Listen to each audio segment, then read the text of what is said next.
Hello. Just getting started, trying to make sure everything's set correctly. Hi, I'm the new one. I'm the new person from Alaska. Hold on, I gotta get my Sure. There we go. gotta put gotta put my ears on. Sorry. All right. I knew I was forgetting something, so thank you for reminding me. Oh, and it just makes my hair go in all weird places. Oh well. Hmm, there I am. Okay. I'm turning on. All right, so hopefully you should be able to hear my dulcimer. Yes. Thank you. Okay, that goes there. Yay. All right, we have about 5 minutes to go. I have a quick question. I don't know. Can you hear me? Yep, I can. Uh, Okay. I'm so new at this, and I borrowed a book from the library this week to try to learn as much as I could, and I became more confused than ever. So today, I will probably follow along as best I can, but since we're muted, it won't be a problem. But Yeah. yeah. So, couple of things. Yeah, books are hard to learn. Anything that requires manual, like you have to do this stuff. So, Yeah. just bear that in mind. The jams that I host like this, I try to explain things at a beginner's level, but then offer challenges Okay. to more advanced players. So Okay. if you hear the words, if you're more advanced, just block it out of your mind. Okay. Okay. Thank you. And, a couple of things that are helpful. If you are in an area of the country where there's a dulcimer group, they often meet once a month or twice a month. It's really helpful to hook up with them and go, even though you think you're like a rank beginner. They can still show you some things and demonstrate some things in person to you that are very helpful. So that's one thing. The other thing is there's several different ways of playing the dulcimer. Right. There's a beginner way, which is just melody only. And I try to point out what the melody is when we look at different songs. Yeah. And I always, when I'm learning a new song, I just play the melody for a Okay. long time, including like picking a single note rather than strumming across. So, Okay. so Okay. because melody rules in Yeah. the folk world. You Yeah. have to play the melody, and it's a melody instrument. It's meant to Oh, that's play the interesting. melody. See, I play mandolin and I play melody. Right. So, yeah. The Okay. mandolin is also a melody instrument. Yeah. Yeah. The guitar is more of a rhythm and Yeah. chord instrument, right? Yeah. You obviously can play chords on a mandolin, and Yeah. obviously we're going to play chords on the dulcimer as well. Okay. But yeah, it's designed and it was built and it was set up the way the frets are. You have large frets and small frets. Right. It's called a diatonic scale. That was set up that way Hmm. because it's a melody instrument and it's Yeah. taken away all of the sharps and flats Yeah. notes Yeah. that sound off Yeah. if you're Okay. playing most folk music. Yeah. Okay. All right. Well, I go to a jam session with the mandolin and they were encouraging me to bring this. And Yeah, I said yeah, I have to wait till I learn something. yeah. Hi, Michelle. Welcome. Um, so yeah, you can certainly bring it when you get a bit further along because you can play chords Yeah. to their background, to their Yeah. melody. Yeah. It is a lot of times it's wonderful to hear that the mandolin group is encouraging you to bring it because Yeah. a lot of those other instrument groups really don't like people bringing a dulcimer Oh, that's because interesting. a lot of dulcimer players have only learned how to play just the melody and they strum straight across the strings. I'll give Yeah. you an example. Oops, change my videos, what I wanted to try and do. Right, so a lot of dulcimer players go into a jam and just start playing like this.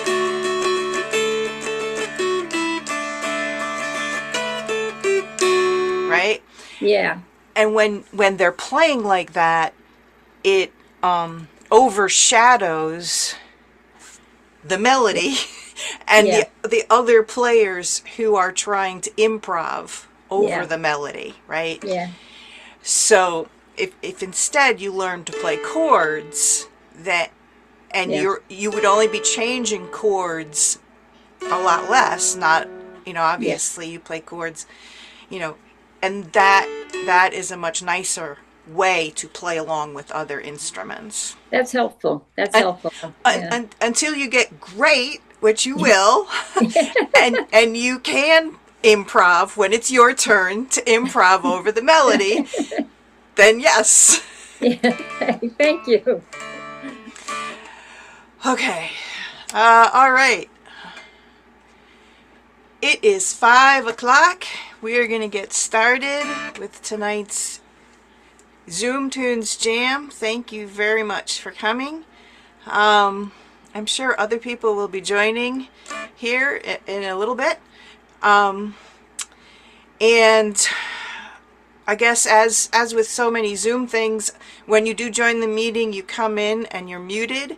So please do mute yourself while I'm playing. That's very helpful.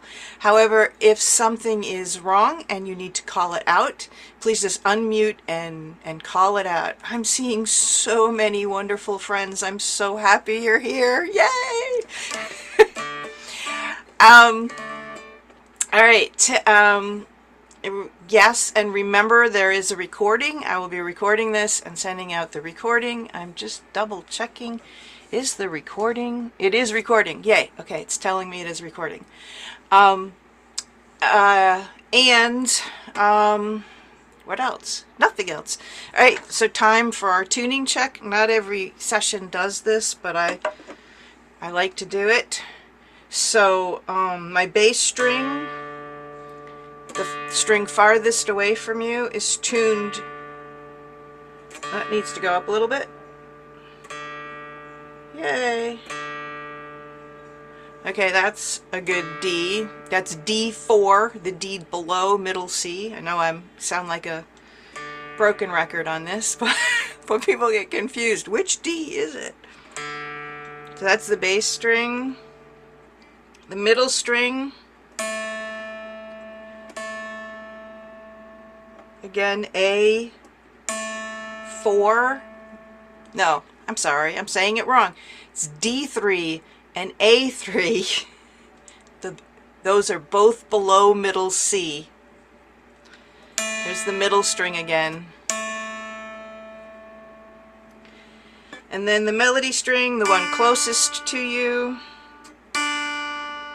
that is D4, the D just above middle C on the piano keyboard. Does anyone have any questions about tuning at all? No? Good. All right. That's the first hurdle to learn when you're a brand new beginner. And I do recommend that you tune your dulcimer every time you pick it up. And the reason for that is so that your ear learns what those three strings are supposed to sound like. All right. So tonight I was asked to provide some help with chord fingering, and also like show my dulcimer while I'm doing that. So I'm going to be switching in and out of screen sharing. I know a lot of you need the music on the screen in order to play along with me, so there will be plenty of opportunity to see that on the screen. But I also wanted to, I just want to warn you, we're going to be switching in and out. And the first thing, I'm going to switch my camera around right now so you can see my dulcimer. The very first thing to say about chord fingering is that everyone's dulcimer fretboard is a different size. There's a lot of standardization, so there's like 27 inch, 26 inch, 25 inches, 24 inches. So there are some standards, But the reality is everybody's over, you know, all over the map. And the other thing that's important to point out is everybody's fingers are longer or shorter, right? So the chord fingerings that I can get, right? Like I can get 1 on the bass, 2 on the melody, 1 on the bass, 2 on the middle, and 4 on the melody string. That's an A chord. That's a full A major chord. Okay? Not a lot of people can get that reach, you know. You might be able to, other people might not. So it's important to consider, oh, how am I going to do that if I can't make that reach? For a long time, I couldn't get it, and I would just leave off the middle string. Right? And it still sounds pretty much like an A chord. Okay, you can get away with that in a jam, playing just the 1 on the bass and the 4 on the melody. Okay? And if you can't do that at all, you can just play all the strings at the 4th fret. So I'm bass, middle, and melody are all fretting at 4. Now that's an A chord, and to be completely honest, this can be A major or A minor. All right, and some chords on the dulcimer will have that effect where it can be both major or minor. So if you're in a jam and somebody calls A minor and you don't know where that is, you'd now know it's 4/4/4 barred. It's an A minor or an A major. And the difference between the major and the minor is just 1/2 step. In one of the things, but in this case, because we are tuned D A D, this is an A, full A, this is an E, and this is another A. So this is really only 2 of the 3 notes that make up a full A major chord. But because of that, we can cheat and say, oh, it's A major or A minor. All right, so getting started. Let us begin with playing the 4 Marys. We have a couple of intro tunes. I always like to play them. So I am going to put that music up on the screen and play that song in... Oh, I gotta, whoops. Yep, I gotta share that screen, huh? All right, there we go. Screen, start, broadcast, waiting, turn that off. And there is the music for the 4 Marys. Now, if you're just beginning, the bottom line of the music, the bottom line of the numbered tab. So I can highlight that here. Hello, highlight.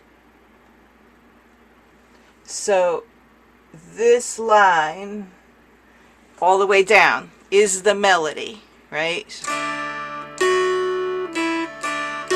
I'm just playing the melody notes, not worrying about any of the chords.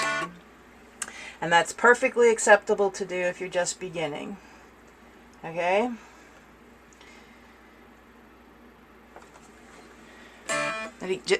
And a reminder, the numbers, the lines of tab, the high number, like for example, if you're looking at the tab in front of you, the zeros are the bass in the middle, and then the melody is the line below. When you get to the 3-3-5, there's a 3 on the bass, a 3 in the middle, and a 5 on the melody.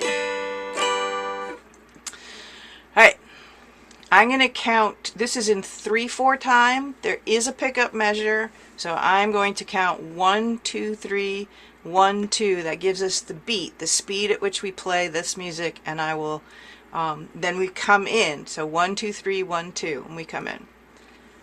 1, 2, 3, 1, 2.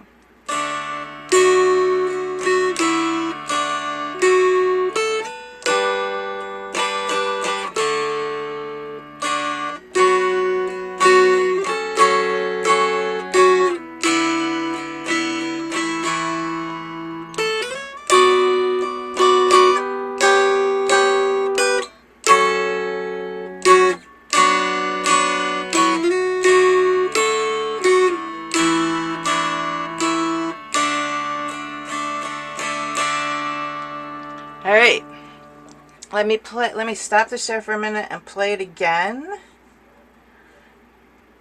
with my camera on and try to highlight a few things. Of course, I need to see the music. Okay, thank you for telling me. All right. So one thing to notice is there is a big jump from the second line of the music to the third line of music. It goes from a 1 on the bass, open in the middle, the 0 open, and a 4 on the melody, all the way to a 5-5-7. The only thing to tell you about that is you just have to have practiced the song enough to know that's coming and be prepared for it, right? So you just have to slide it all up. And as I'm sliding from the 1-4 up to the 7, I'm getting my other 2 fingers I'm going to use in place to drop down, right?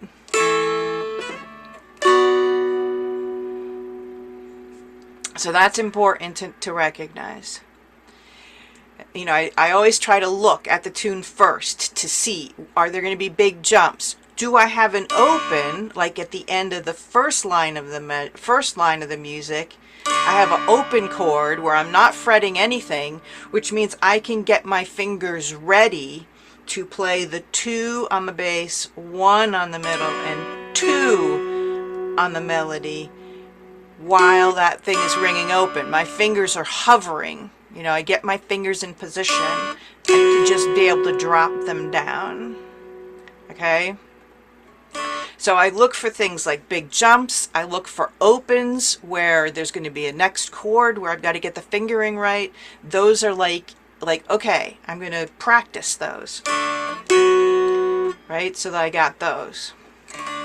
And then it's just a matter of looking at the rest of it and say, okay, I'm going to use all of my fingers and my thumb to try and make as many chords as I can. If you're used to playing mandolin or guitar or another instrument that doesn't use your thumb, this is a leap to start beginning to use your thumb. And I did send out in the Google share, there's a tune thumb exercise. It's on 3 blind mice. So it helps you learn and helps you begin to play that thumb. Alright, so I'm going to play this again through with the camera showing so that you can see. I'm going for finger and move. This hand I'm going for as efficient movement as possible in moving from the chords. And I always have to keep a finger open to play other melody notes, right? So let me do this again, counting in 1, 2, 3, 1, 2. 1, 2, 3, 1, 2.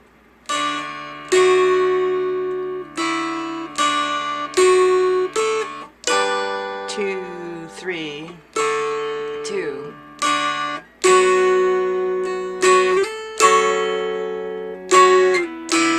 2, 3.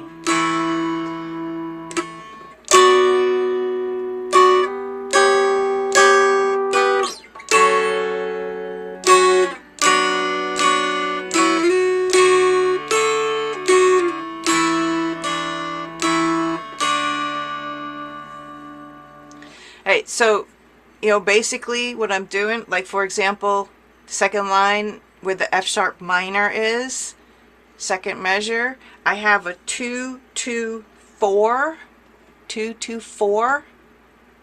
Then the next chord is 2, 2, 2, right? I don't lift up the 2 and the 2 on the bass in the middle. All I'm doing is lifting my thumb up and dropping my pinky down.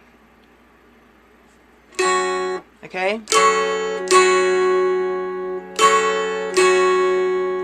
That's what I'm talking about, efficient use of your fingers. You want to keep holding. Basically, whenever you've put a finger down on a fret, you on any of the strings, don't lift it until you absolutely have to. Because if you do lift it, right, this is the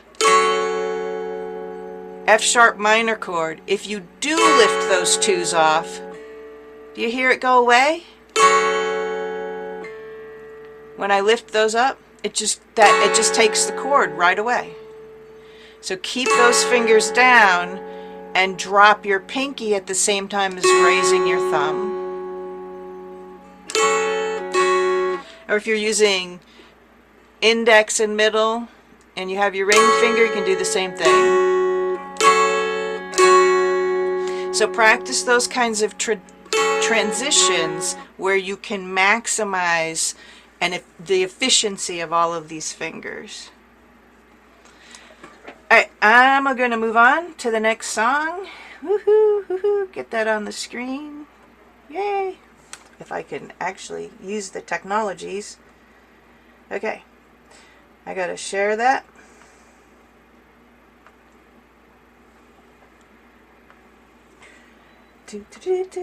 Start.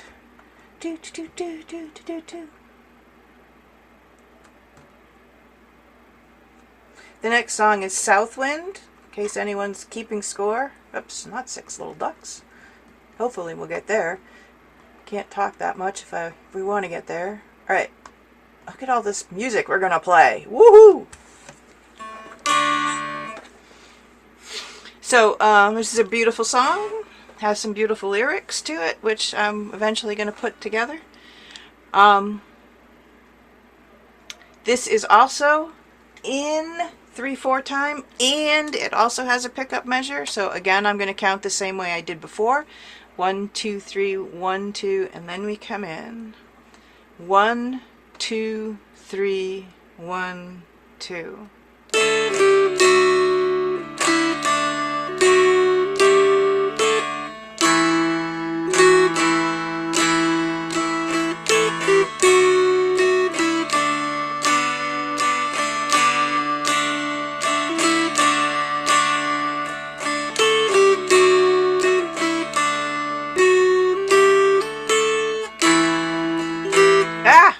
I'm messing it up.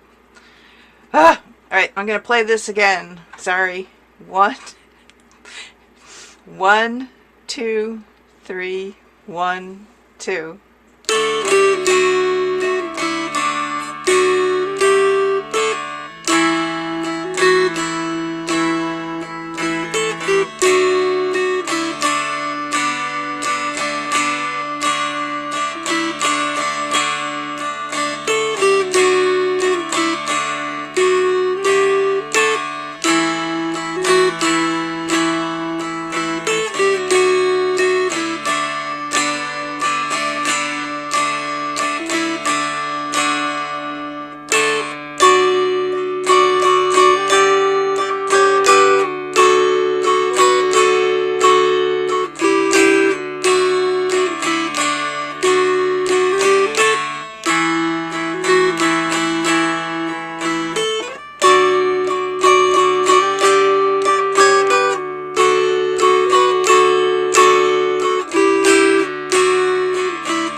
Alright, that's Southwind. Let me share my screen again. Stop that. Yay. Okay.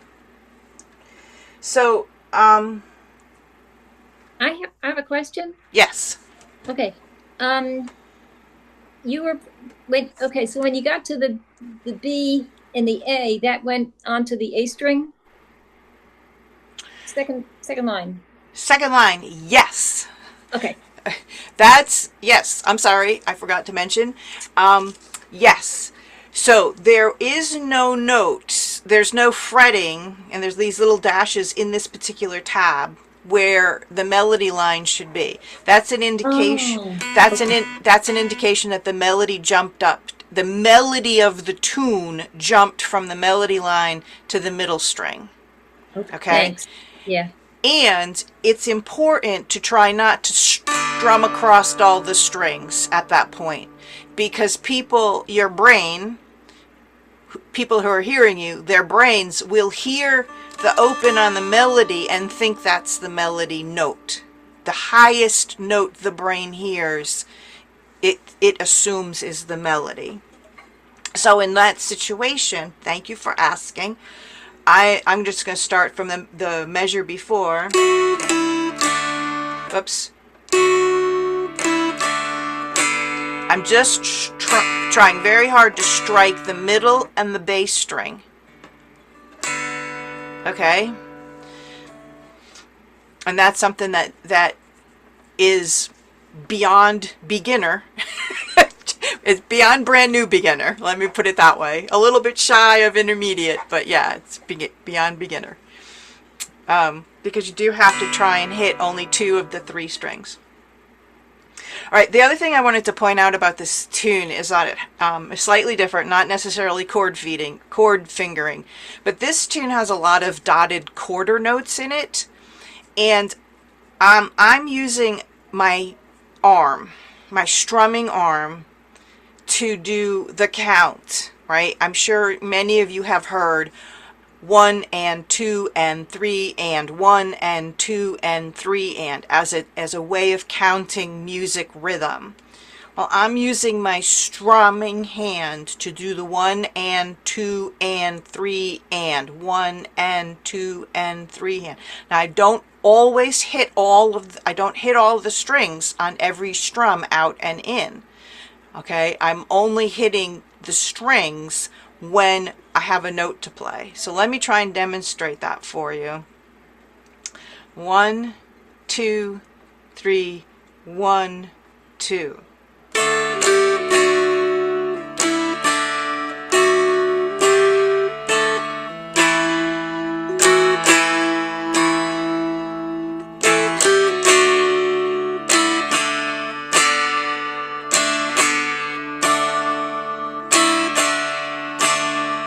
Did you see how I was strumming in and out, whether I was hitting the strings or not?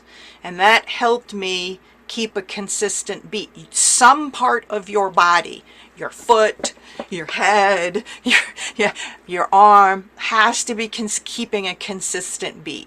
Okay, and it's very helpful to have it in your strumming hand to get that consistent beat.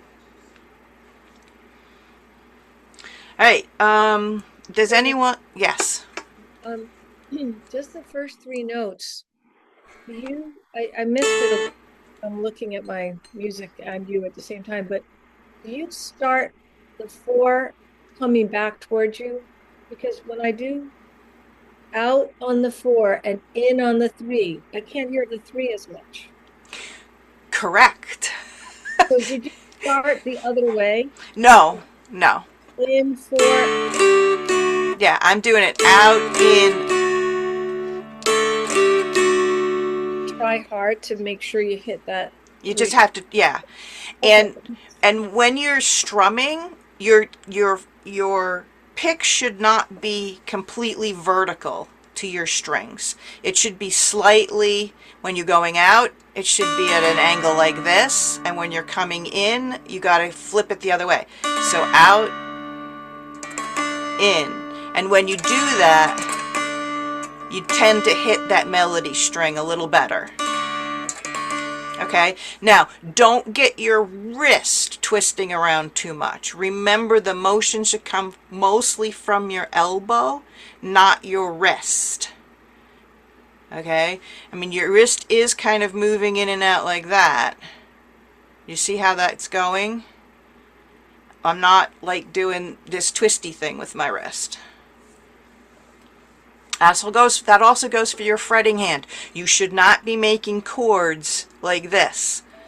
Okay, your fingers should almost always be pointed down to your tuners when you're making chords. Don't be going like this, because that will cause injury and you'll stop playing. Alright, anyone want to play Southwind again with the music up? Yes. Okay. It's a beautiful tune. Let me get the screen share back up.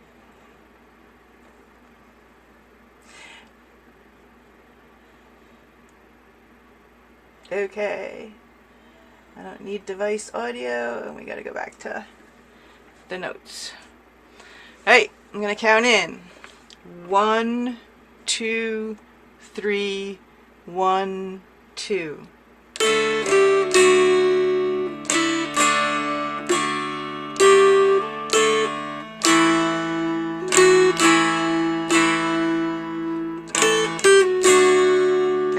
up. Did you hear it?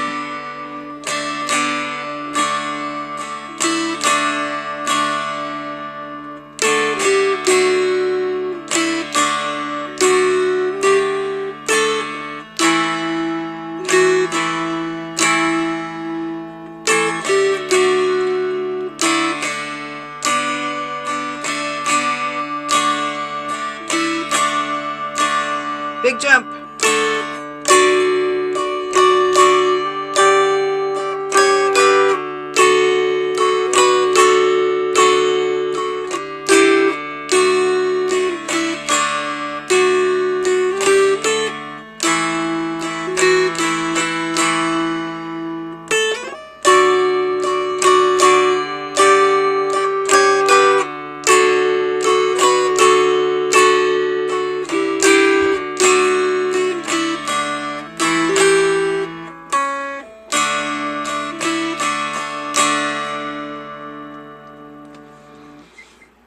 All right, questions about this? Or do we want to move on?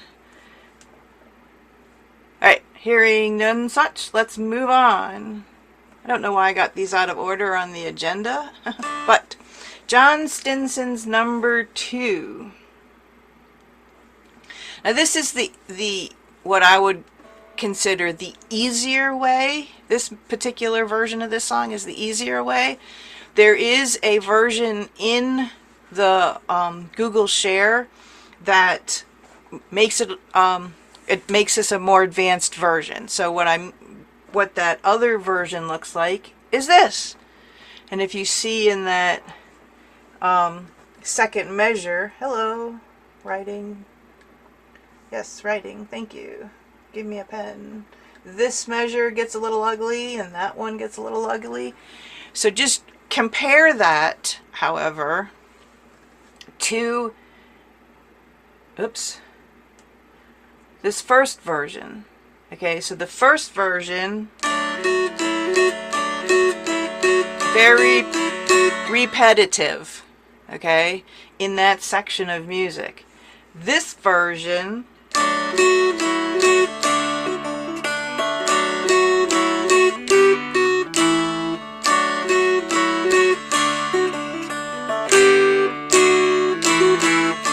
is a little more ornamented. Those are called ornamentals. They're not part of the melody per se. Those hammer-ons and pull-offs. So if you are a more advanced player, if you are trying to get fancier in your playing, okay, it's a good idea to shoot for this version and to try it. But if you're a beginner, stick with that one. All right. Let's play this through. This is in 4/4 timing. There is no pickup measure. I count to 4 and then we come in. I guess the only other thing I would say, particularly in terms of chord fingering, when you put your 2 down on that bass string, do not lift it up. Play the 2 on the melody while that 2 is still down. Okay, and then keep it down for the next measure. And then the next measure. Now we lift it to get to the G chord, which is 1 on the middle and the 3. Okay? So that's an important principle. You have only 3 strings on a dulcimer. When you lift a string, when you lift a finger off a string, the sound from that string goes away. So do not lift a finger until you absolutely have to. Usually that's at where you're changing the chord. That's how we play chords and melody at the same time, is by keeping consistency with the chords once they're down. And that goes for the all chords, even the third and fourth line of the music. You see this measure, and then you drop the 2. I'm leaving the 3 on that string until I have to. I mean, it's hard to get to the 1, but I lift it for a 1-0, and the same. All right. Let's try to play this through slowly. I count to 4, and then everybody comes in. 1, 2, 3, 4.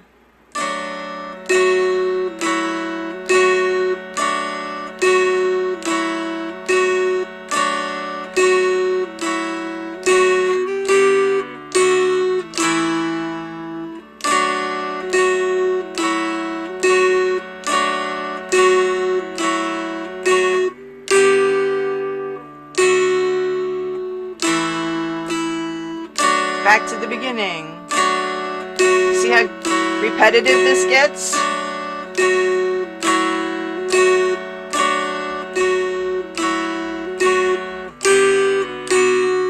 That's why doing this with the hammer on and pulls makes it a more interesting song to play and to listen to.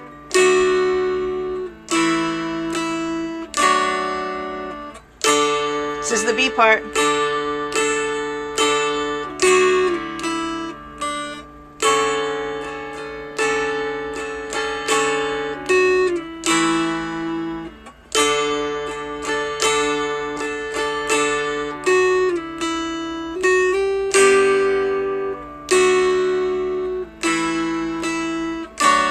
Again with the B part.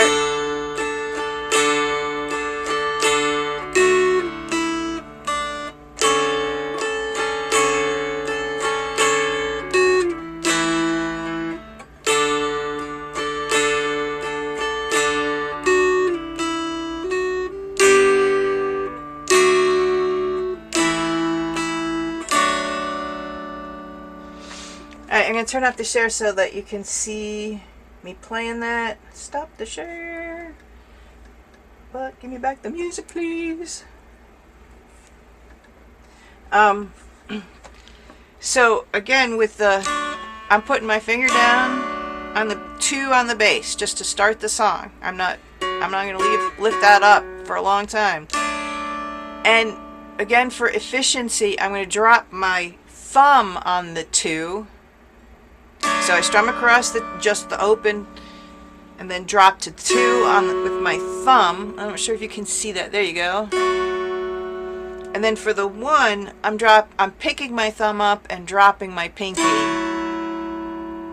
So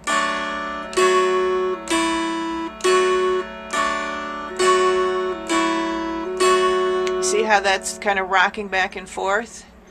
And what that is doing is smoothing out any choppiness. If I did this instead, do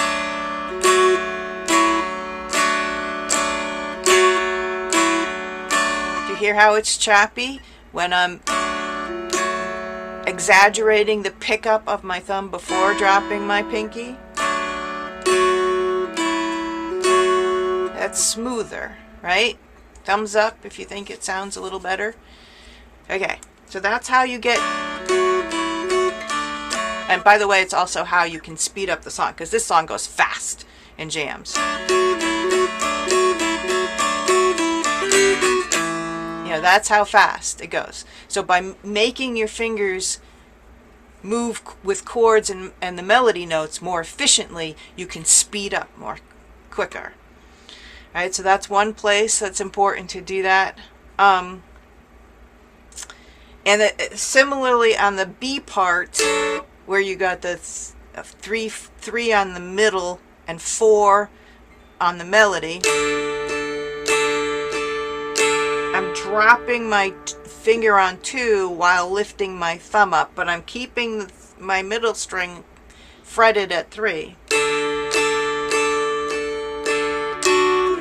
Then I do have to lift it to get to the 1 and 0, obviously. And then when I play that 0, I don't wait. I'm right back in position because I know I need to do 2 on the middle and okay, so that whole transition, 2, 3, 4,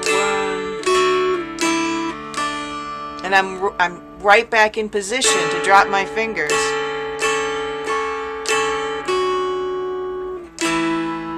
And then I slide down for the 101. All right, so try to keep fingers in position so they can just drop on the frets you need.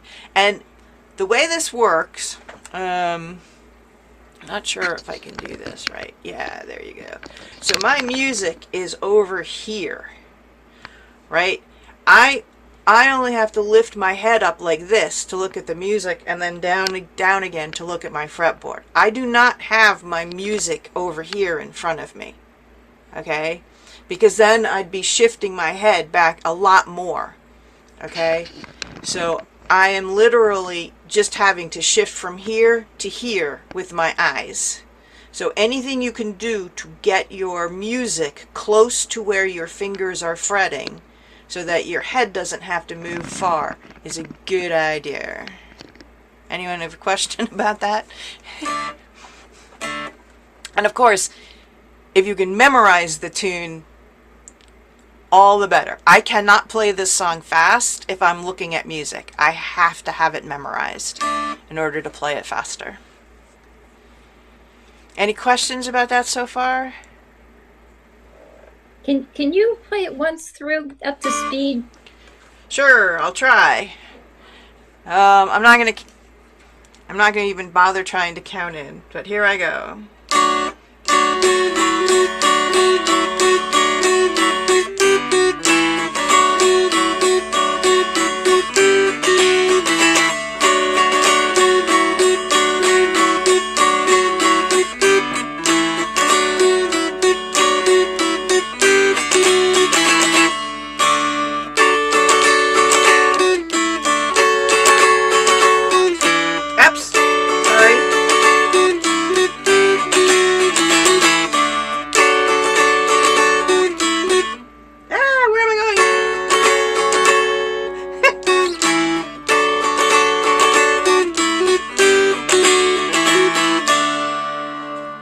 Thank you. That's typically the speed that I hear it at jam festivals, and it's this tune. It's hard to remember how many repeats of the measures and that's, you gotta just keep track of it. Now, I played it fast, and somebody else had sent me a request to put like beats per minute. I just want to tell you that is not the way to learn the song. The way to learn the song is to play it painfully slow. If you play it this slow and don't make a mistake, you can slowly increment the speed. But if you start trying to play it too fast, you'll make mistakes. And the mistakes will get written in your brain. Your brain doesn't know the difference between what's the correct fingering and what's the mistake fingering. So your muscle memory, they call it muscle memory, it actually has to do with the way your nerves are remembering your finger movements. So if you play it slowly and play it this way a lot, your brain is remembering that's how my fingers moved to make this music. And you will be able to speed it up much better once that is written down correctly in your brain. Right? It's just a weird thing our brain does. Absolutely. The first rule of practice is practice so slow it's hard to make a mistake. Yes, Michelle. So when you're doing that part in the B part where it's 3/4, then a 4, and then 3/4, and then a 4, are you strumming in and out on that too, or are you just trying to play that bottom, that string that's closest to you? Would be. Well, yeah. So, I typically play that. That gets pretty repetitive, right? But you're picking up on the ones where I'm just strumming out. My arm is still doing this, but because it's all quarter notes, you're only hearing me strike the strings for the quarter note. You pick up the 3 when it's not listed. So I do not pick up the 3. Oh, you don't? Now listen to the difference if I did. This is the way I think it's best to play.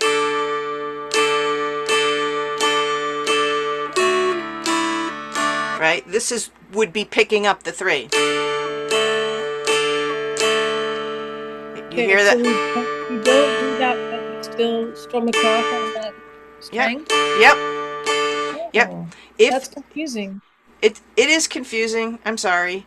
I mean, it looks like you're supposed to pick it up. That's why, Yes. because there's no Yes. 3, but you're saying it Yes. doesn't matter. We can just keep it on there. Yes. And Okay. and the way you know that is because in that little letter above where it says part B, Mhm. let me share my screen so everybody can share in what I'm talking about. All right. Yes, thank you. Getting there. Getting there. Okay. So I can actually enlarge this. All right. So, people take all kinds of shortcuts when they're creating tab. And if you had like all of the chords written out for all of this, there'd be like a lot of zeros up here, and it'd just be really. You don't know where I'm pointing. Okay, let me get the. Come on, Can I? Thank you. So, if we actually wrote out the chords, then there'd be a bunch of zeros up here, okay, and it would muddy up what the tab looks like, okay. And some people do that, but most people assume that if you're playing 200 and then you play and it just says the next thing says a 2, you keep the 200 down, okay.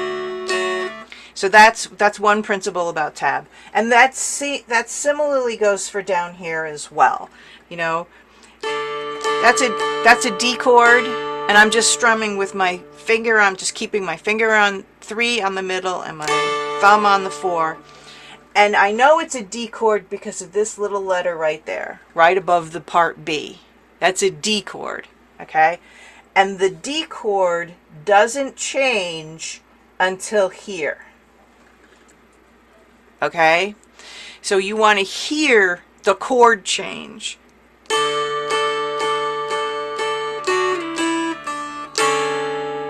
That chord sounds very different.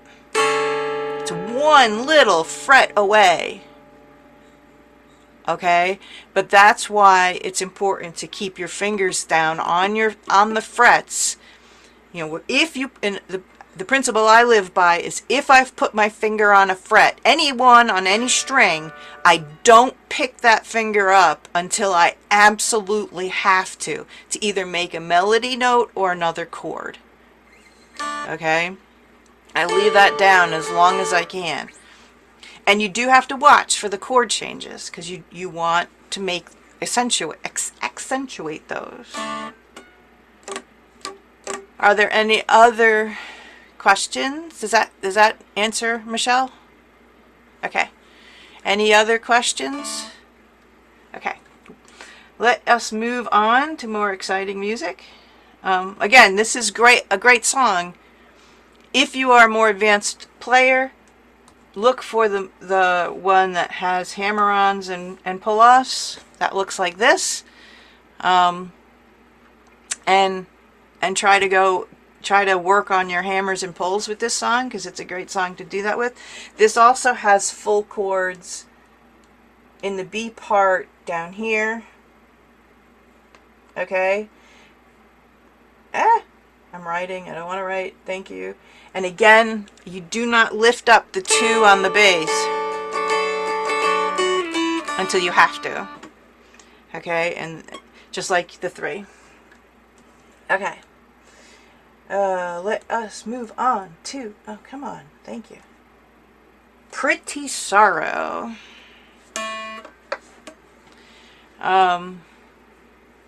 And there's lots to talk about this in terms of leaving fingers down. In this, and also the melody is on the middle string.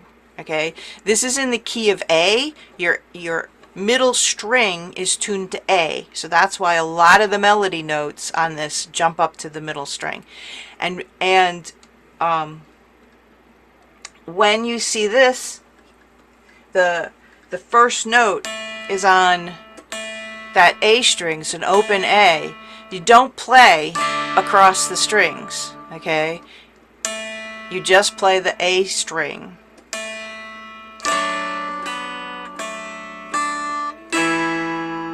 I mean, you can play across the strings, but it's going to sound muddy. So this is across the strings. Doesn't really bring out the melody, but if you can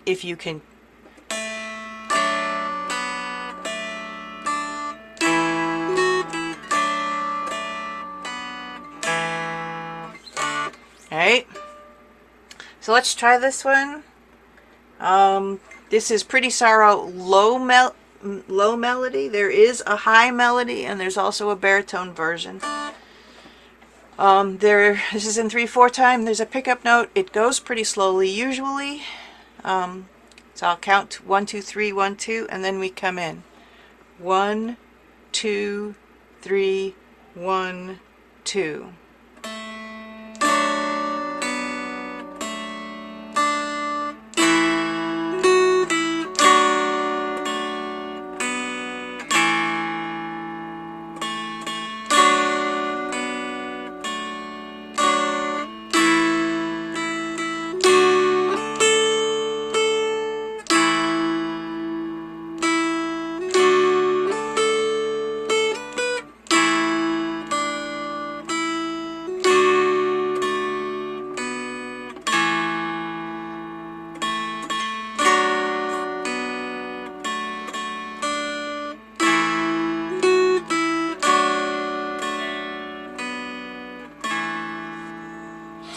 Pretty Saro low melody.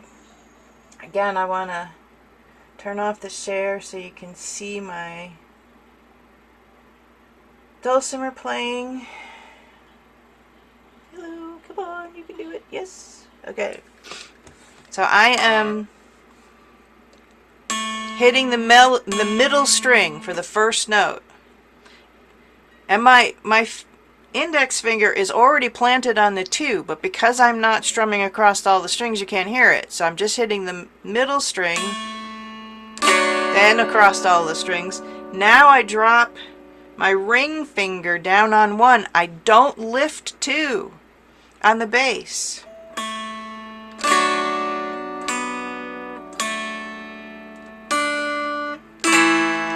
Okay? I hope that's viewable. So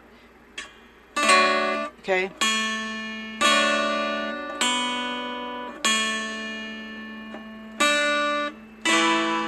I'm trying to demonstrate efficient use of these fingers. They are where they need to be to drop on these chords. Now I'm holding on to the 1 on the bass with one of my fingers and playing 2 with my thumb. And I'm still holding on to 1 back here with my ring finger, which was the 1, 0, 1. So I see that transition from the beginning. That's 1, 0, 1. Now my index finger is right there where it needs to be. And then this finger is right here, and I can drop it down and pick up everything else to get that next chord. Okay? So that's the other thing about chord fingerings. When you're looking at chord fingerings, and the concept is you always play a chord with the same fingers. That's not true on the dulcimer, because you have to be able to modify your chord fingerings so that you have fingers available to play the other notes in the measure. Okay, so just bear that in mind. Sometimes you're going to play a chord fingering one way, and sometimes you're going to play it a different way, depending on what other melody notes are in that measure. And please believe me, it takes time to practice different fingerings on each measure to figure out which fingerings are going to work for you on your dulcimer. There's some standard common ones, and that's okay to start with, but yeah, it takes time.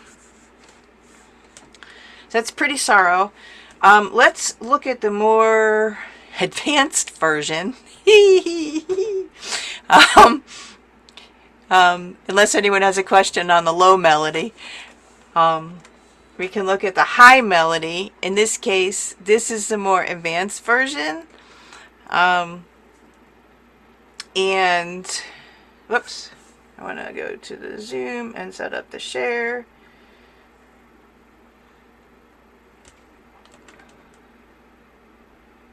Okay. Turn that off. Now, again, this tune is in the key of A.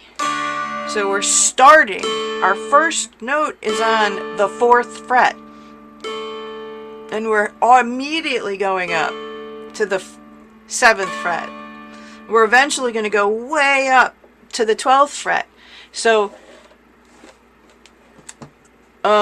it's a good idea to make sure you're able to reach those frets on the 11th, 12th. I have to have my dulcimer almost off my lap, and I'll demonstrate that when I stop the share in order to get this. There is a very tricky chord transition, and it occurs over and over again at the bottom of this. It goes from 888 to 979. And so I spent a bunch of time figuring out how this was going to work for me. And I just kept going back and forth, annoyed the hell out of my husband, I'm sure, in doing that. Okay? But it happens a lot. And I'm still not, I wouldn't call myself proficient. I would not be performing this version of this song in public anytime soon. But let me try to play through it so you sort of hear what we're going for. If you want to follow along with me, you just play the melody line, you know, because it's all up here. All right. This is 3/4 time. There's a pickup measure. I will count 1, 2, 3, 1, 2, and then we come in. 1, 2, 3, 1, 2.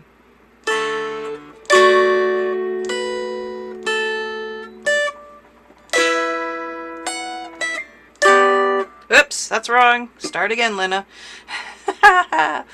Get the music closer to where you can see it. And your fingers. 1, 2, 3, 1, 2.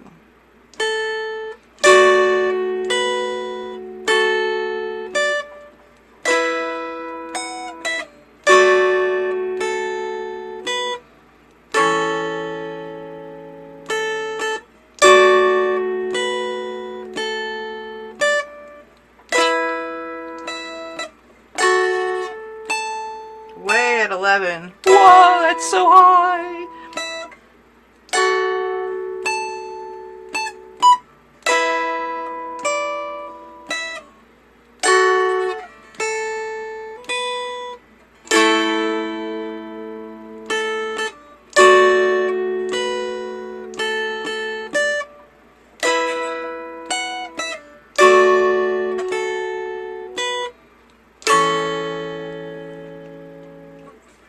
Okay, so let me turn off the share so you can see some of that fingering, because that's, I think, helpful. Okay, I know I've turned off the share. And yes. Okay, a question. You were talking earlier before this started that there are different frets, like number of frets and whatever. It turns out my D is on an 8th fret, and my C sharp, which they actually have in here, is on the 7th fret. Is that unusual? No, it's because, it is because, let me get this dulcimer so you can see. All right, so your dulcimer looks like that. It has 3 frets small together. This fret is actually numbered the 6.5 fret. Okay. So this is 7. This is 6, 6.5, 7. And the reason why that's 6.5 is because not all dulcimers come with this extra fret. Okay. Okay. 7. Okay. Thank you. Sorry. It's all right. I'm learning. So there's this usually a 6.5 fret and a 13.5 fret up here. Okay. Okay. Yeah. It added, I know you play mandolin, it added the ability, so we can play a D scale.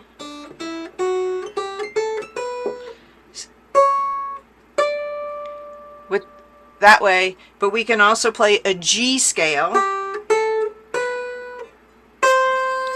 with using the other one. Okay. Okay? Okay. So it added the ability to play a full G scale as well as a D scale on the dulcimer. That's why the 6.5 fret came into popularity in about the 60s or 70s. Okay. Thank you. No worries. Any questions like that, feel free to call them out. I've been forgetting to pin my dulcimer, so now you can actually see this, but I think this is probably going to be the most helpful.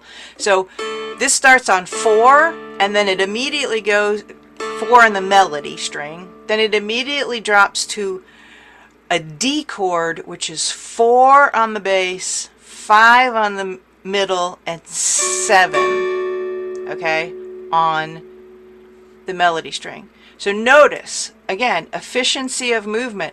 I am starting by using my ring finger on 4 so that these 3 fingers are ready to drop.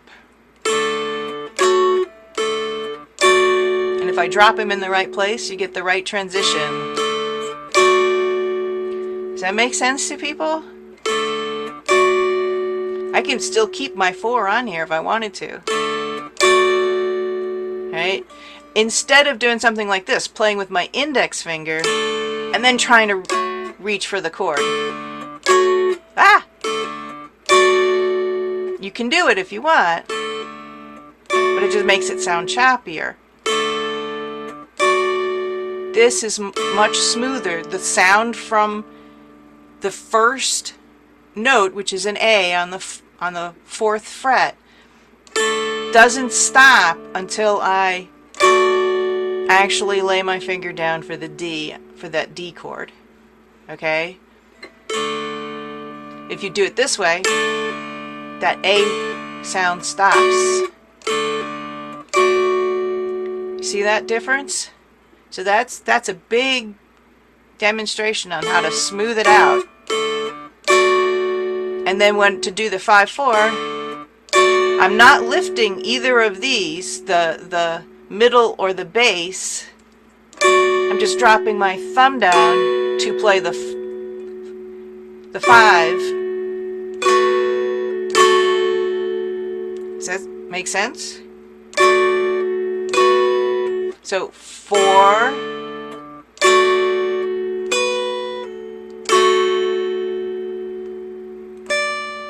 and now I got to move everything, because I got to go up to the 8/8/8.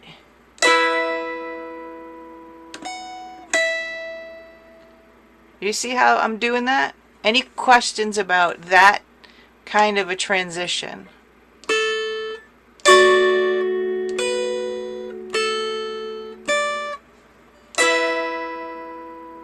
So I've got to be ready for, I got to know it's coming, I got to be ready for it, and I got to look where I'm going.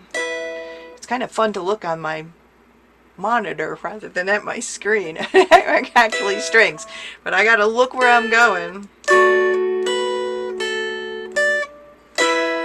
in order to get these fingers down cleanly on these 3 strings and be able to play them cleanly. Okay? And then the 9/7/9 transition, I just literally did this back and forth and back and forth until that felt more natural.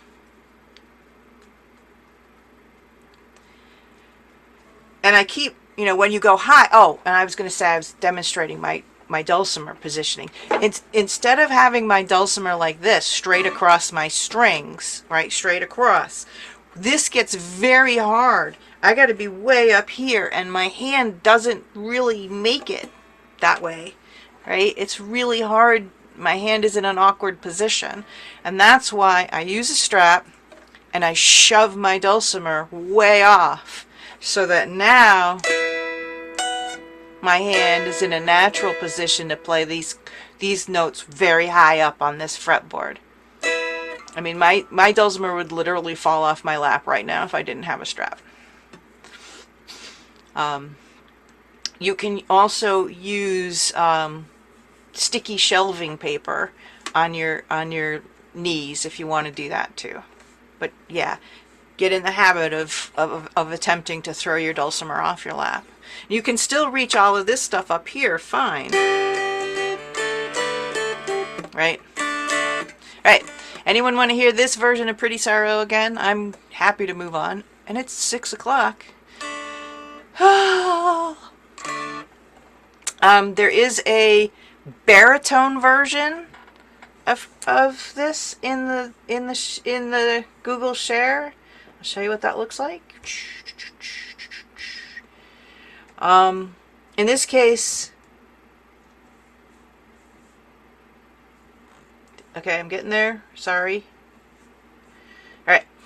In this case, this baritone version, the baritone is tuned A-D-A because I intended it to play with dulcimers tuned D-A-D. And I have recorded this, and I'll try to clean up that recording so you can hear the different versions together. That's the whole purpose of playing, of creating these different versions, is so that different dulcimer players can be playing a different part, and you can hear it. It really kind of sounds cool together. This is not a melody. This is not a harmony. This is another melody. So there's a low melody, a high melody, and a baritone melody. They're all melodies. It's intended. It was intentionally done that way. I did it. I'm sorry. Okay, I'm not going to play this just due to time constraints. I did play it last month, and unless anyone has a burning desire to hear the baritone version. Okay, moving on.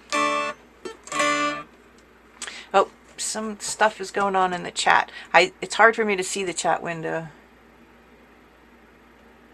Okay. My iPad is 3%, even though I kept it plugged in. Oh, Jane, I'm sorry. Okay. All right. Alright, so again, I'm going to look at this. I'm going to look at this music before I ever start to play it, and I'm going to recognize right off the bat, oh, there's kind of this big jump from here to there. Okay? So I just have to be prepared for that. Right? And obviously, when I do the repeat, I'm going to go jumping back from 1 to 7. All right, so I have to be really prepared for those kinds of jumps. Okay. And I got to practice them. You know, I don't get them the first few times I do it. I have to practice them really slowly. Okay. And by slowly, I'm starting. Oops. I'm going to start playing here. Oops, give me a writing thing, please. I'm going to practice from here just to here. Okay?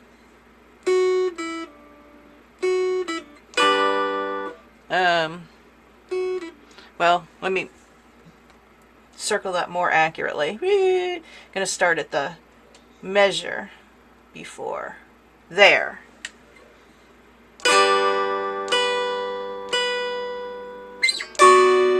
Okay, I'm practicing these measures in isolation, okay, and the jumps between them in isolation, often before I even play the song. However, before I do anything, I'm learning the melody, so I'll often do.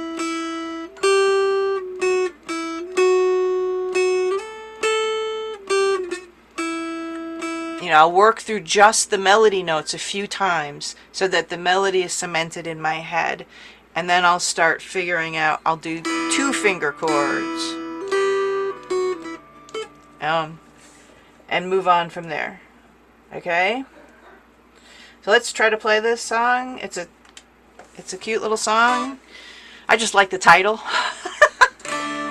And it was in E minor. A while ago we were playing in different keys. So this is in 4/4 timing, the key of E minor.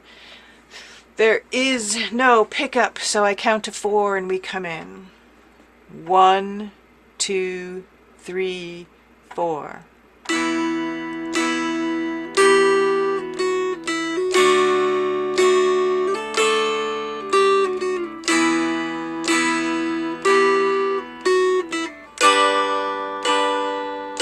That first line repeats.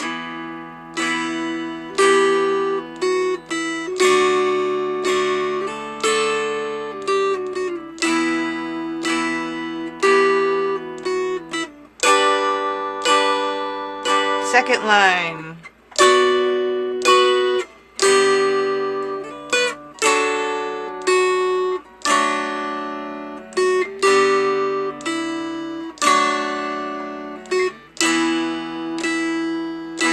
That repeats.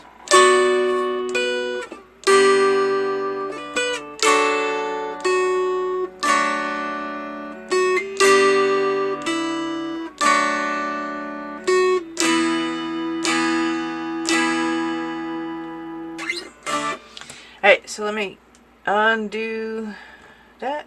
Yay. And I'm still pinned with my dulcimer. Okay.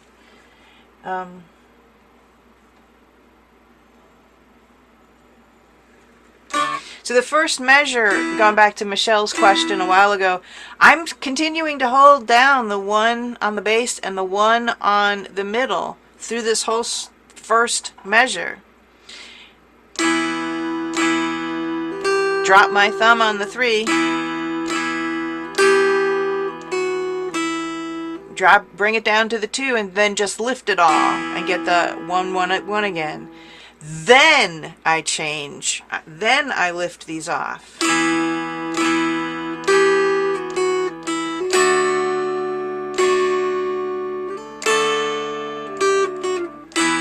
Again for the... Okay, and by doing that, I'm holding that chord, the E minor chord, until I change to the D chord on purpose. Does that make sense to people? That's why we do that. And again, the only reason why the 1s aren't there, there should be a whole writing, thank you. In this section, there should be a whole bunch of 1s there, and the only reason why they're not there is because it just muddies it up, and it, your eye, for me, it looks confusing. The principle of holding down the fret until you have to lift it, which, you hold it down all the way until here, is very helpful, and that's true for almost all dulcimer tab. There are a few people who write in every single fret position, but it gets pretty confusing. I have a question. Yes. On the second line down on that first measure. Okay, hold on. Let me get the music back up on the share for those that... Some people who joined, specifically those who joined from iPads, it's hard to have the music up. And there we go. Okay, the music's up. Okay, so where it starts on the D, and it's 5, 5, 7, then it's 5, and you hold the 2 5s, then it's 1, 3. Do I still hold that 5? No. Okay. Good point. I tried, and it really didn't work. No, good point. So the 0 on the bass, 1 on the middle, and 3 on the melody is a full G chord. Okay. Okay? Okay. So, yeah, that point is not going to work. Okay? And yeah, there probably should be a 0 there to make sure that people realize that. Good point. Just as in the next measure, you see, I did put the 0 in on the middle string. Yeah. to make sure people realize they should lift the 3. Okay, Lena's gotta fix the tab. It's Thank amazing. you. Basically, if it sounds bad, just move a finger off. On. Good idea. I'm leaving that circle there to remind me I gotta fix that tab. It's amazing how many times you can look at the tab and oh, it's right. It's self editing is really hard. Thank you for pointing that out. Totally right. All right. Farewell to Tarwathie is a really beautiful song. And again, this is going to emphasize that strumming stuff that I was talking about earlier because of the dotted quarter notes. So let me play it through with the music up, and then I'll play it through with my dulcimer showing. Okay. There is a pickup measure, and this is in 3/4 time, so I count 1, 2, 3, 1, 2, and we come in. 1, 2, 3, 1, 2.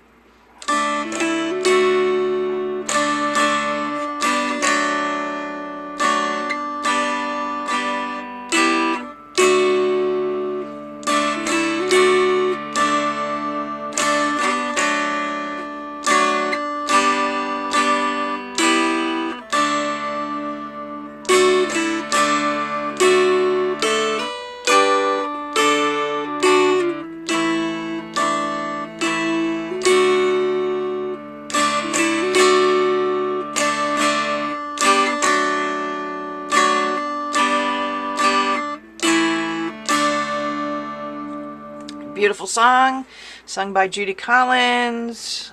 This arrangement's from Bonnie Carroll. She graciously allowed me permission to use it and share it with you guys. Alright, this time with my dulcimer pinned. And I'm going out and in and trying to keep that very steady beat with my strumming, and I'm only hitting the strings when I need to. So let me demonstrate that one more time.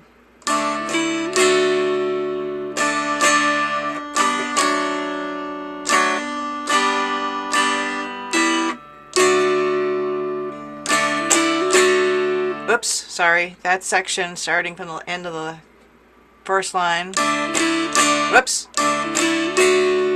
I'm doing it wrong again. So that's what's confusing about this song, right? There are places, the very beginning of the song, you have an eighth and then a dotted quarter. And then to start the very next phrase, which starts at the end of the first line, you also have the 2/8, same notes. This note is not a dotted quarter. It's a regular quarter, and it goes to a dotted quarter. So those things where it's similar but not the same are where we're going to trip you up. So the beginning from the beginning.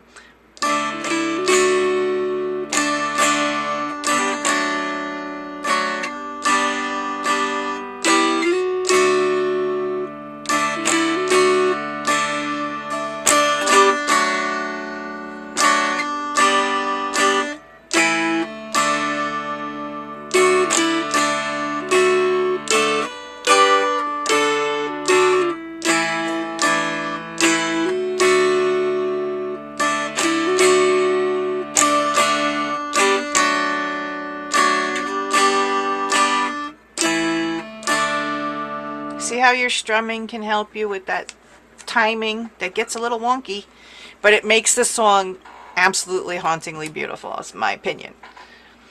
And again, the melody is all on the melody line, sort of, so, you can start playing it that way if you want to.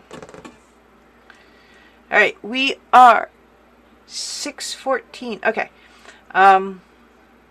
So let's look at Scarborough Fair. This requires a capo. Woo.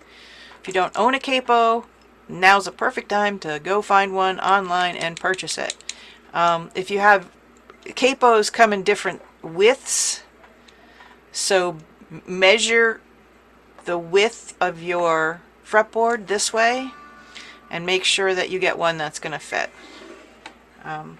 But you put the capo on, press it down, and usually screw something in, and then double check that all your strings are ringing clearly. Now by putting a capo on the first fret of a D-A-D tuned dulcimer, you put it immediately in E minor.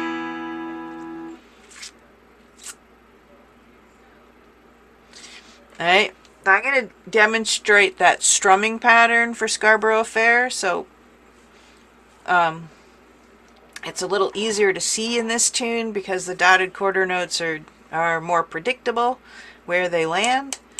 So let me demonstrate that one more time using Scarborough Fair. If you have the music up and want to play along, this is in 3/4 time, and I count to 3 and we come in. 1, 2, 3.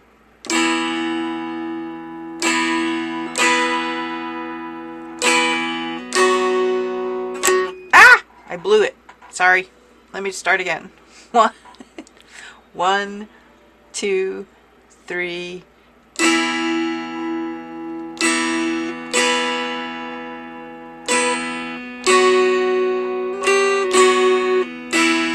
2, 3, 1.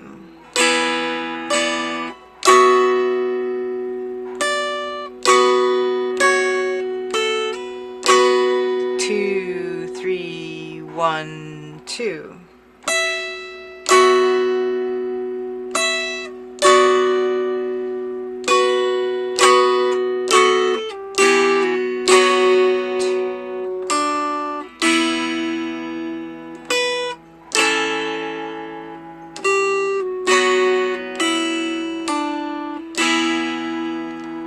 Again, my arm when I'm strumming this is 1 and 2 and 3, 1 and 2 and 3 and 1 and 2 and 3 and I can't, the 1 and 2 and things drive me bonkers.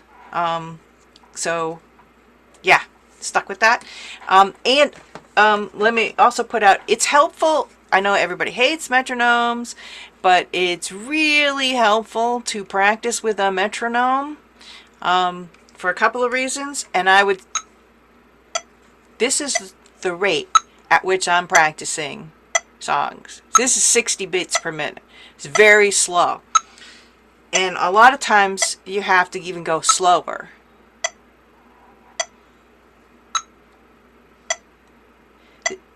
Alright, and can you hear that first of the measure is a little different than the other things? Now there's two reasons why playing with a metronome is helpful. One is because it gets you that beat, like you can't deny it, and that's the frustrating part of using a metronome. But the second thing that's really important about using a metronome is it trains your brain to hear and listen to something else while you're also trying to play your dulcimer. I know you guys are doing that when you're jamming in this session and with others, but it's really good training to listen as well as play at the same time. Alright. Let me get the music up so you can see it. For those that want to see it, share screen. Hey, Lena. Yes. When we have the capo on, it's right behind the first fret, right? Yes. But how do we play a 0? You don't play a 0. When there is a capo on, okay, it's just open. Zeros mean open, so you just play it open, and let the 1 1 1, which is what should be in that position, be held down. I just realized I think I have a different one. That's why I was confused. Hold on. Yeah. I'm sorry. There are multiple versions of Scarborough Fair in that share. So So 0, instead of thinking of it as the 0 fret, think of it as open. You're not fretting any string with your fretting fingers. But if you have a capo on, the 0, 0, 0 becomes essentially 1, 1, 1, because the capo is holding down the ones. Okay? Let me think of another way of saying this. So with a guitar, okay, this is where it gets confusing for people who also play guitar. For guitar, let me stop the share for a second. Again, stop share. If you use a capo on a guitar, then all of the tab starts counting from the position of the capo. So instead of this being, okay, that doesn't exist. So instead of this being the 3rd fret, okay, it's counted up from the capo. And you know what? I'm confusing the hoot out of all of you because this has got a 1.5 fret on it. Let me quickly change to my other dulcimer that doesn't have a 1.5 fret. So on, again, I'm putting my strap on because otherwise I can't play anything. Okay, on. So normally 1, 2, 3, 4, 5, right? With the capo on the dulcimer, this is still 1, this is still 2, this is still 3, this is still 4, this is still 5. Okay? If this was a guitar, guitar tab and there was a capo, you count up from the capo. So this becomes 1, this becomes 2, this becomes 3 and 4 in guitar tab. Okay? That's way confusing. And so Dulcimer World said, nope, we're not doing that. We're keeping the numbering of the frets consistent. This is 1, this is 2, this is 3, this is 4, always. Again, 6.5, 7. Okay, always that way. And when you see music, like we do, okay, let's get the share back up. Yay, start. Dun, dun, dun, dun. Okay. Oops, I didn't want to do that. Sorry, the technologies. I want that to go to the side. Thank you. All right. So when it's hard to see, but it's almost always, you got to look for it. Just give me a little line. Thank you. See that C1 above the tuning?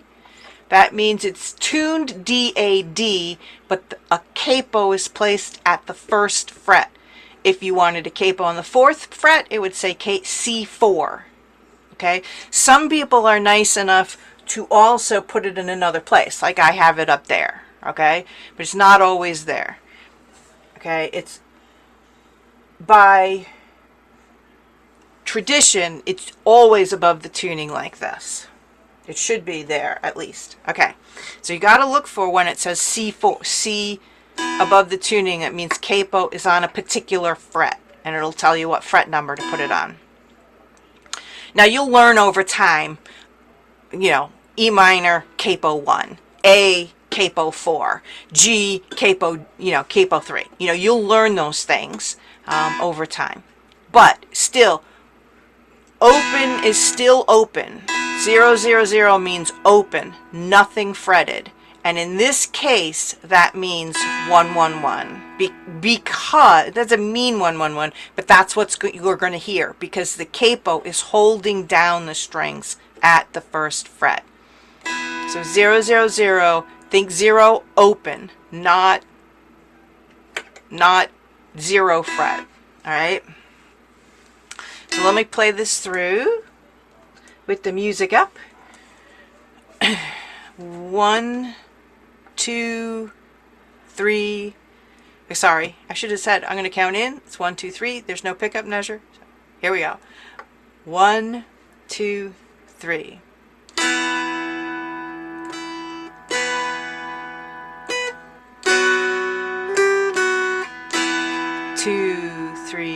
1.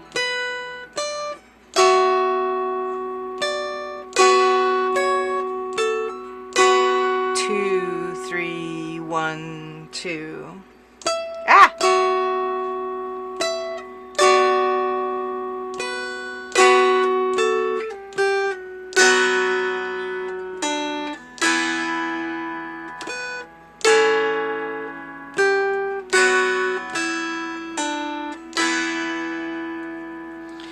Now, a couple of things about the way I was playing.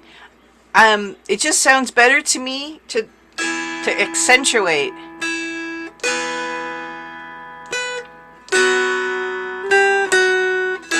So I'm not playing across all the strings on all of those notes. You can if you want to.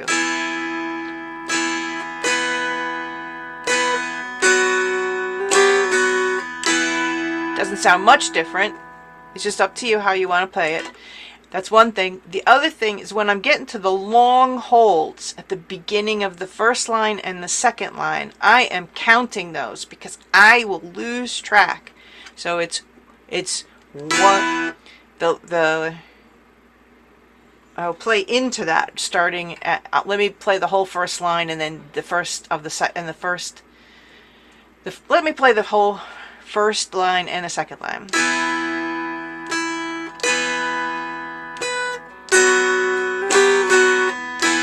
2, 3, 1. Then I come in. Here it goes again. 1, 2, 3, 1, 2. Now. The only way you're going to get those long holds is to count them somehow. Count them in your head, count them out loud, whatever. Because otherwise you're going to come in too soon.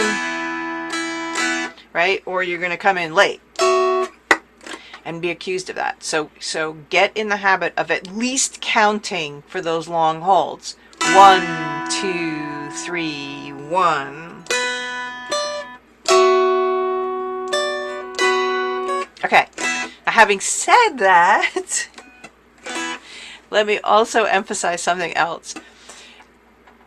So you want to get the timing of the music good when you're playing with others and when you're first learning the song, and there's probably a few other times when the timing is critical to get correctly.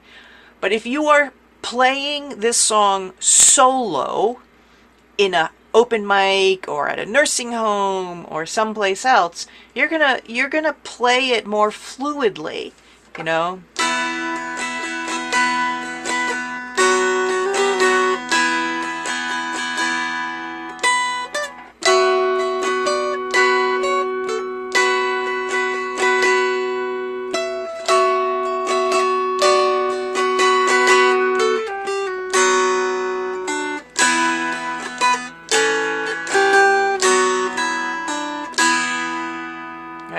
I wasn't strictly adhering to all of the counting correctly when I was playing that.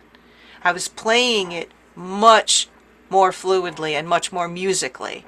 Does that make sense to folks? So the counting matters. I don't want you to think the counting doesn't matter. It matters. But once you get beyond learning the song and beyond playing it with others and you start playing these for yourself, try to get into that more fluid.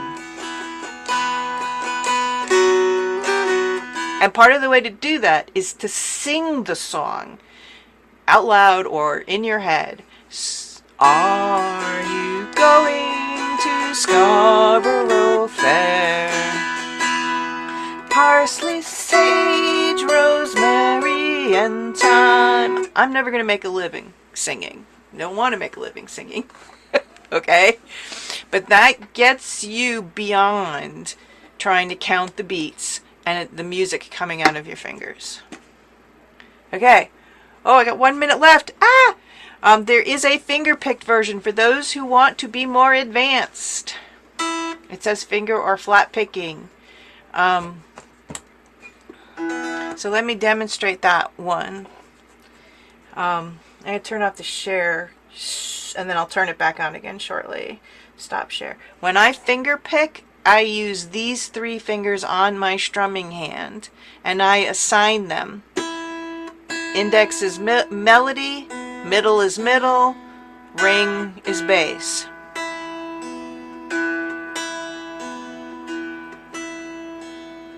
Okay? Other people use their thumb. I can barely do it. And a lot of people do that, come from a guitar tradition who use their thumb more on their strumming hand. Okay? I think using the thumb, is my personal opinion, it makes it sounds the melody string higher, and the melody is not always on the melody string. So I'm not a big fan of using my thumb. I've gotten into the habit of using index, middle, and that's exactly how I play them. My pinky out of the way. Okay? This takes time to practice. However, it is well worth it. Let me show you why. Because you get these beautiful finger picked arrangements. Oops, can I play that?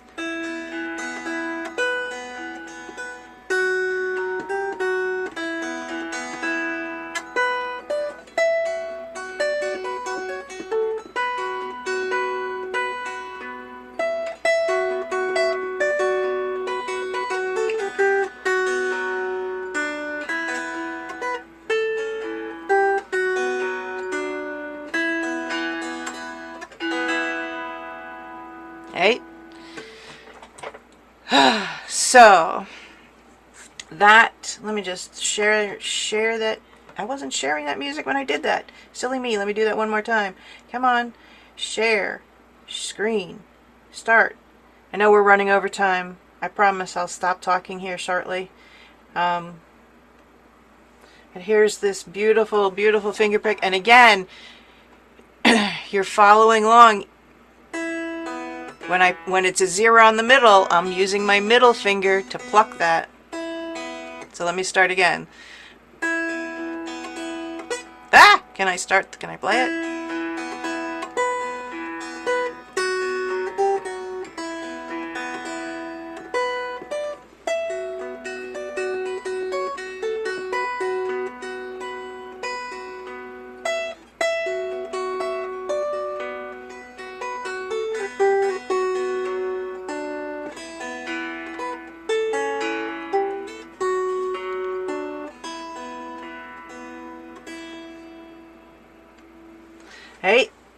Hey, stop, share, stop.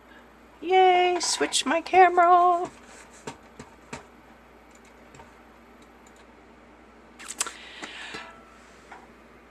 And it took, I want to say, I don't know how, I can't even guesstimate how many hours it took for me, I can unpin me, for me to learn that finger picking stuff. And it just starts slow. Right?